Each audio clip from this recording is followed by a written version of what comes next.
Assalamualaikum warahmatullahi wabarakatuh. Di sini saya akan mempresentasikan tugas perancangan berbantuan komputer dengan judul Perancangan Sistem Monitoring Daya Listrik Satu Fasa pada Rumah Tangga Berbasis Internet of Things atau IoT. Di sini ada nama kelompok, yaitu saya sendiri, Muhammad Ali Bramanta Kurniansyah, Agus Indrianto, Dinda Bima Arjuna Yudhistira, dan Aden Deni Irwansyah. Untuk latar belakang, dalam era modern yang dipenuhi dengan perangkat listrik dan kebutuhan energi yang meningkat, pemantauan konsumsi daya listrik di rumah tangga menjadi semakin penting. Konsumsi energi yang efisien tidak hanya menguntungkan secara finansial, tetapi juga berperan dalam pelestarian lingkungan. Namun, konvensionalnya proses pemantauan daya seringkali memerlukan intervensi manusia yang kontinu, yang dapat menjadi tidak praktis dan sulit dijaga.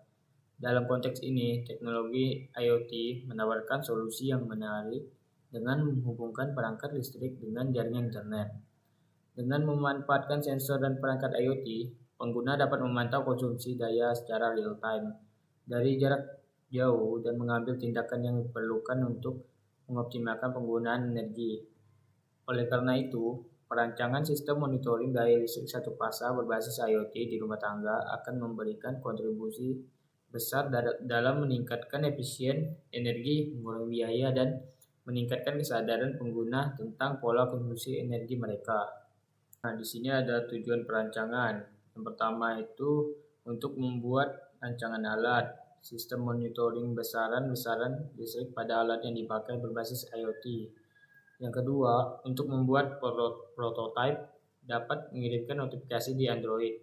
Yang ketiga, untuk mempermudah masyarakat mengetahui dan mengontrol pemakaian listrik yang digunakan di rumah secara real time. Untuk manfaat, yang pertama, menghemat penggunaan daya listrik pada alat yang dipakai secara efektif. Yang kedua, menambah pengetahuan tentang monitoring besaran listrik secara real time. Untuk dasar teori perancangan, sistem daya listrik satu fasa merupakan sistem distribusi listrik yang umum digunakan dalam rumah tangga. Sistem ini terdiri dari satu fasa, single fase yang menyediakan arus bolak-balik untuk digunakan dalam perangkat elektronik dan peralatan rumah tangga. Pengukuran daya listrik. Pengukuran daya listrik pada sistem satu fasa dilakukan dengan mengukur tegangan atau voltase dan arus listrik yang mengalir melalui fasa tunggal. Pengukuran ini dapat dilakukan menggunakan berbagai metode, termasuk penggunaan meter listrik digital yang dapat memberikan pembacaan yang akurat. Konsumsi daya listrik rumah tangga. Konsumsi daya listrik dalam rumah tangga dipengaruhi oleh berbagai faktor, termasuk jumlah dan jenis peralatan elektronik yang digunakan, durasi penggunaan, dan kebiasaan pengguna. Pemahaman yang baik tentang pola konsumsi energi ini penting untuk merancang sistem monitoring yang efektif. Sistem monitoring. Monitoring digunakan untuk checking antara kinerja dan target yang telah ditentukan. Monitoring ditinjau dari hubungan terhadap manajemen kinerja adalah proses terintegrasi untuk memastikan bahwa proses berjalan sesuai rencana atau on the track. Monitoring dapat memberikan informasi keberlangsungan proses untuk menetapkan langkah menuju ke arah perbaikan yang berkesinambungan. Untuk perangkat IoT memungkinkan pengumpulan data secara real time dan pengiriman informasi melalui jaringan internet. Dalam konteks monitoring daya listrik, IoT memungkinkan pengguna untuk memantau konsumsi energi rumah tangga dari jarak jauh dan mengambil tindakan yang diperlukan untuk mengoptimalkan penggunaan energi. Nah, sensor tegangan dan sensor arus. Sensor arus dan tegangan digunakan untuk mengukur konsumsi daya listrik pada sistem satu fasa.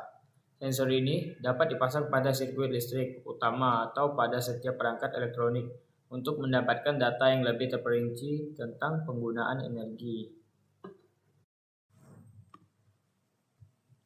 Oke, kita lanjutkan ke bagian alat dan bahan. Yang pertama ada Arduino Uno. Arduino Uno ini adalah sebuah microcontroller single board yang memiliki sifat open source. Untuk dapat menggunakan Arduino Uno ini, kita menggunakan bahasa pemrograman Ring-based. Nah, bahasa pemrograman Ring-based ini tidak jauh berbeda dengan bahasa C atau C++. Hardware Arduino ini memiliki beberapa jenis yang sering digunakan. Biasanya itu ada Atmega 168, Atmega 328, dan Atmega 2560. Dalam sistem pengoperasiannya, diperlukan software untuk mengatur keluaran Arduino dengan memasukkan program. Program pada Arduino ini menggunakan Integrated Development Environment atau biasa disebut IDE, Arduino IDE. Program Arduino ini dapat diatur sesuai dengan kebutuhan yang diinginkan, seperti sensor ultrasonik, panas, gerak, suara, LED display, dan lain-lain. Dan di samping terdapat gambar Arduino Uno-nya dan software Arduino IDE. Kita lanjut ke alat dan bahan kedua, yaitu sensor tegangan ZMPT101B. Jadi tegangan listrik terjadi dikarenakan adanya beda potensi listrik antara dua titik dalam sebuah rangkaian listrik. Beda potensi listrik tersebut terjadi dalam kurun waktu yang cepat dan dalam waktu yang berulang-ulang dikarenakan beban yang tidak linear. Nah, sehingga kami untuk mengukur tegangan yang tidak linear tersebut, kami merancang alat ini dengan menggunakan sensor ZMPT101B. Sensor ini dapat mengukur hingga 250 volt, sehingga dalam kondisi beban yang tidak linear, penggunaan sensor ini sangat cocok digunakan.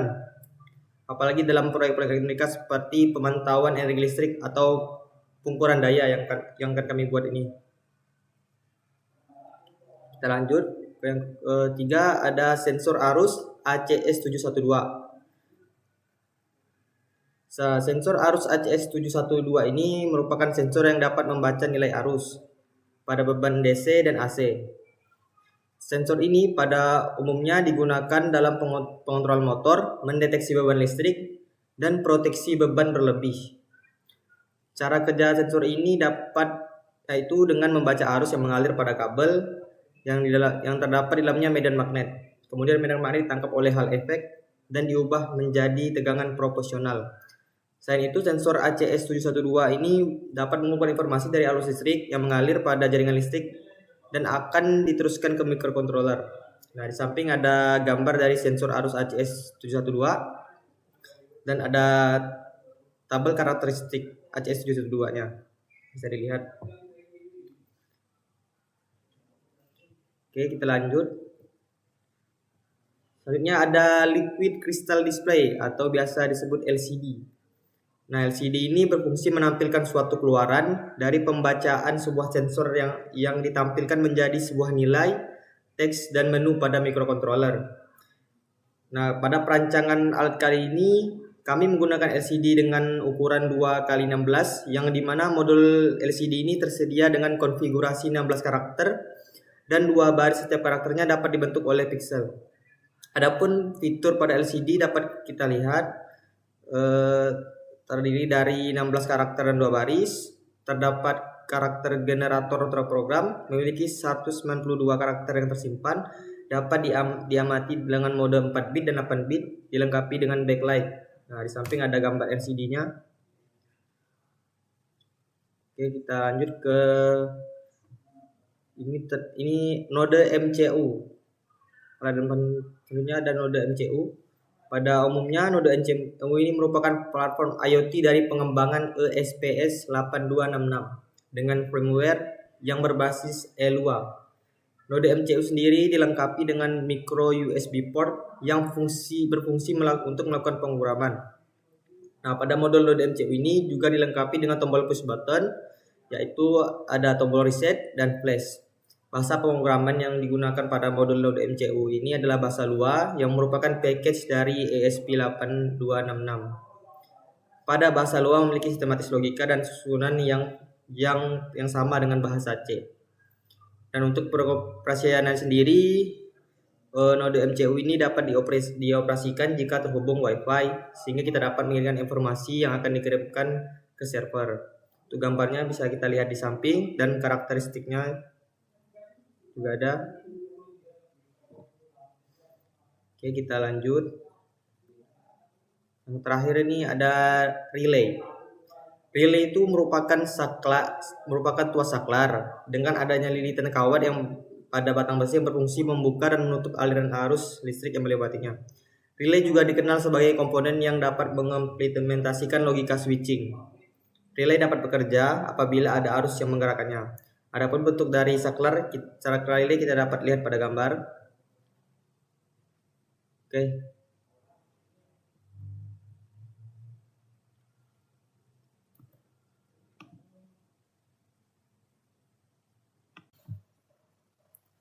Kemudian kita akan lanjutkan ke alur perancangan. Di sini terdapat 5 proses dalam alur perancangan. Untuk proses pertama yaitu perancangan rangkaian pada monitoring daya. Untuk proses kedua ada proses validasi atau kalibrasi alat. Untuk yang ketiga adalah proses perakitan rangkaian monitoring daya. Dan proses keempat yaitu melakukan pengukuran terhadap beban. Dan yang terakhir proses kelima yaitu mencatat hasil pengujian dan juga menganalisa.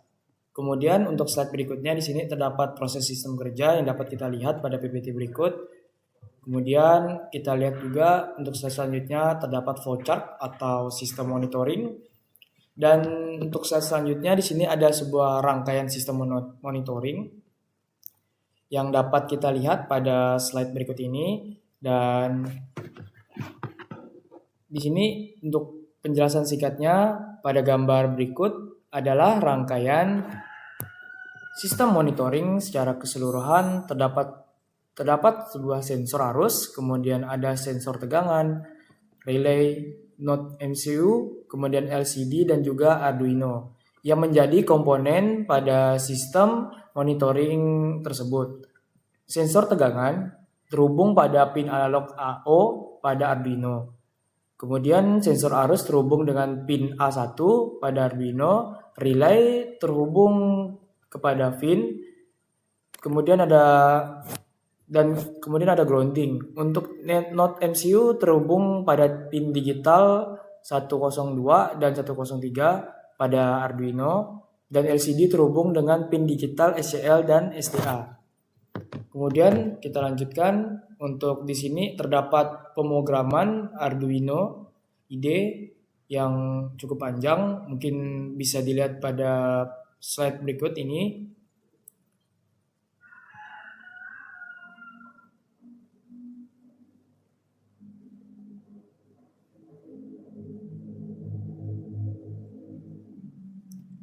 Ya, untuk yang selanjutnya di sini terdapat sebuah desain PCB yang berisikan alat dari Arduino monitoring tadi. Dan kemudian untuk selanjutnya ada systematic sistem monitoring. Dan yang selanjutnya di sini ada desain sistem monitoring. Untuk desainnya ini terbuat dari plat aluminium ataupun plat besi. Dan di sini ada desain sistem monitoring yang dimana berisikan Arduino dan juga bahan-bahan yang lainnya. Baiklah, selanjutnya ada pengambilan data. Perlu adanya data untuk melakukan penganalisa terhadap sebuah sistem. Untuk itu, kami melakukan uji coba dengan pengambilan data dari beberapa beban dalam kurun waktu selama 2 jam pada setiap bebannya. Adapun beban tersebut yaitu kulkas, setrika, motor AC 1 basa, cas laptop, solder, dispenser, televisi, lampu, dan kipas. Untuk data yang didapatkan dengan cara memasang beban-beban ke alat monitoring dalam kurun waktu selama 2 jam dan setiap 15 menit akan dicatat hasil pembacaannya.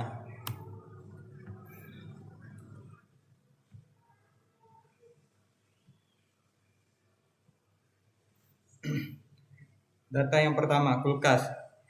Kulkas yang digunakan sebagai beban memiliki nilai daya sebesar 145 watt. Besar nilai daya tersebut menghasilkan pembacaan tegangan sebesar 220 volt dan arus sebesar 660 mA. Pembacaan nilai kWh dan biaya listrik selama 2 jam dapat dilihat pada tabel di bawah.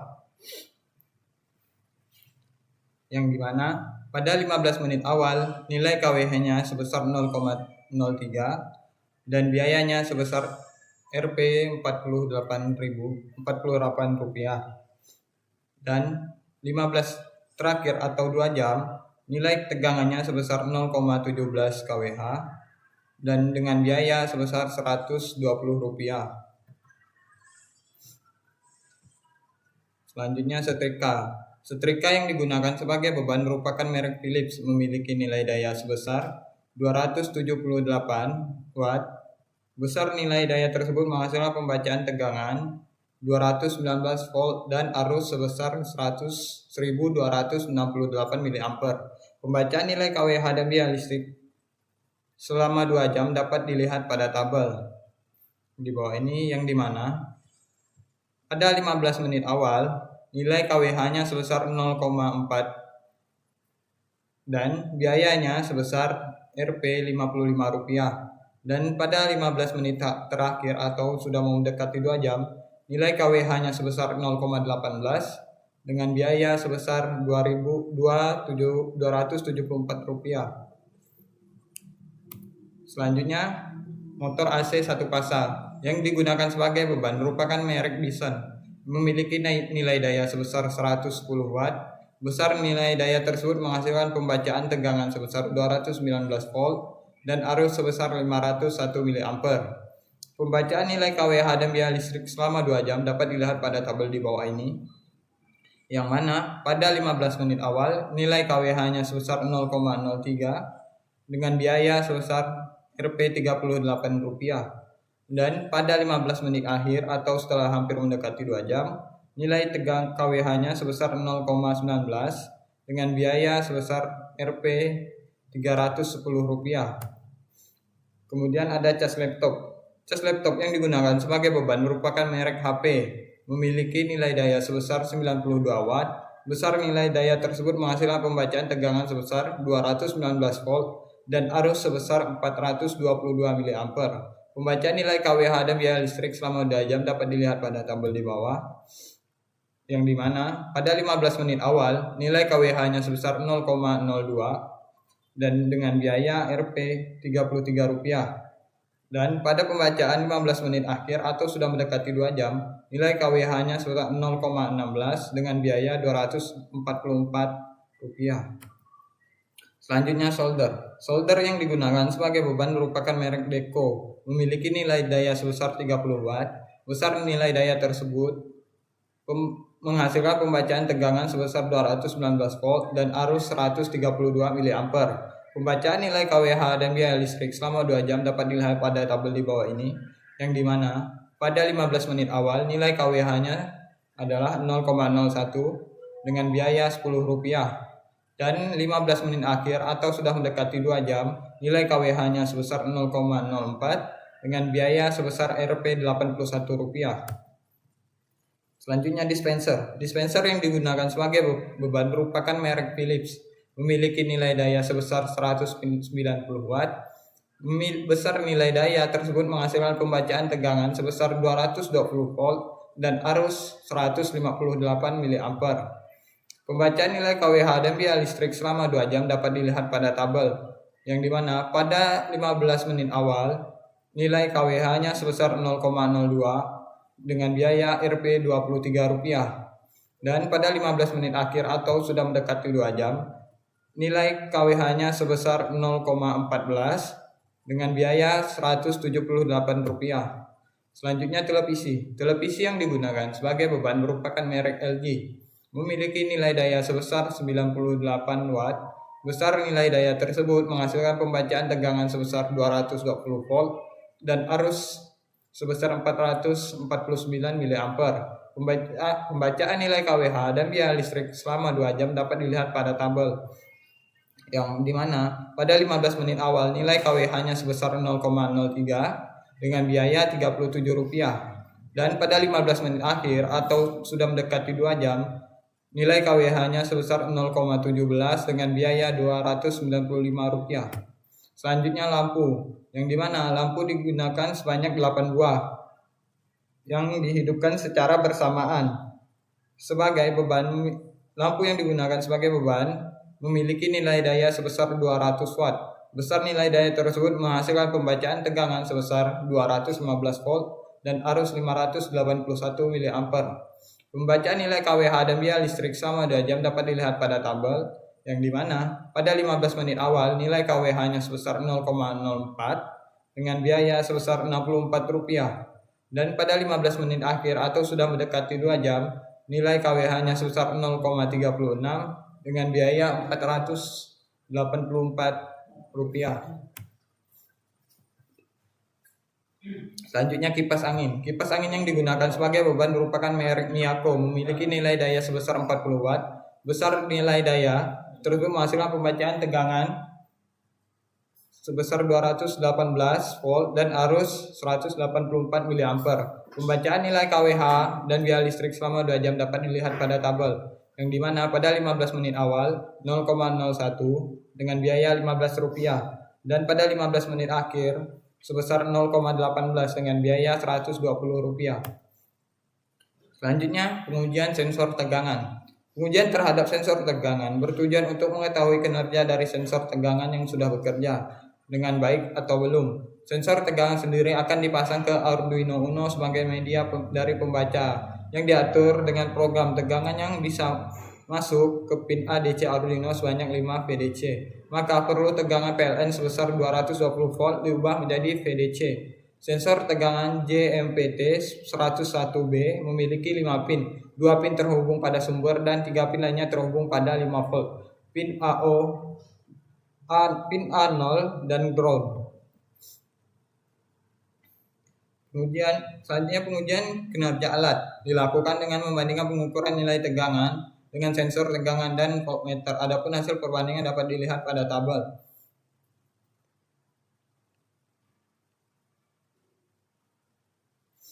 Pembacaan sensor tegangan voltmeter yang berbeda akan menimbulkan sebuah error yang biasanya disebabkan oleh ketidakstabilan tegangan. Saat proses pembacaan antara sensor tegangan dan voltmeter, menurut nilai error terdapat pada tabel cukup rendah, yang dimana nilai error rata-ratanya sebesar 0,3%. Selanjutnya, pengujian sensor arus. Pengujian sensor arus bertujuan untuk mengetahui kinerja sensor dalam pembacaan nilai arus bekerja dengan baik atau belum. Sensor arus ACS 712 mengambil data dalam waktu berkala dari beberapa beban yang terpasang pada alat monitoring.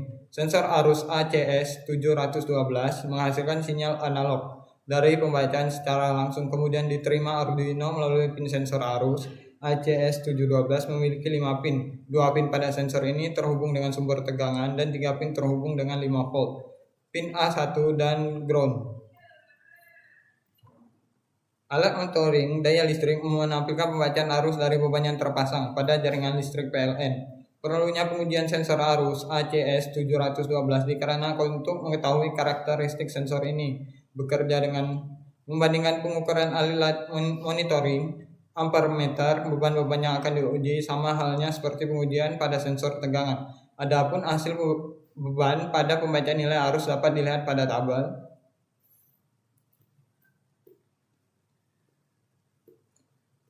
Dan setelah dilihat dari pada tabel menunjukkan hasil pengujian dari perbandingan pembacaan sensor arus dengan ampermeter menunjukkan bahwa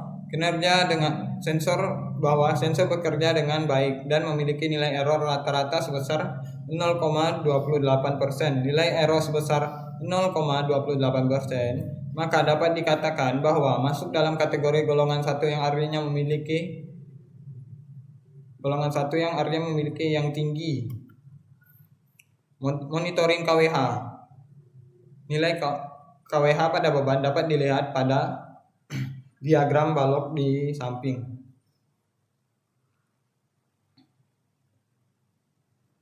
Rancangan alat monitoring daya listrik ini diharapkan untuk terus mampu menghitung nilai KWH pada setiap bebannya.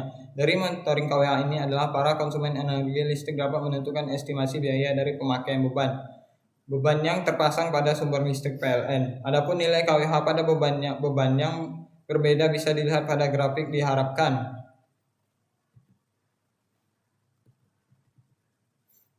Seperti yang kita lihat pada nilai KWH pada beban, kita dapat lihat bahwa lampu pijar memiliki nilai KWH yang tinggi dibandingkan daripada yang lainnya, sedangkan solder memiliki nilai KWH yang lebih rendah.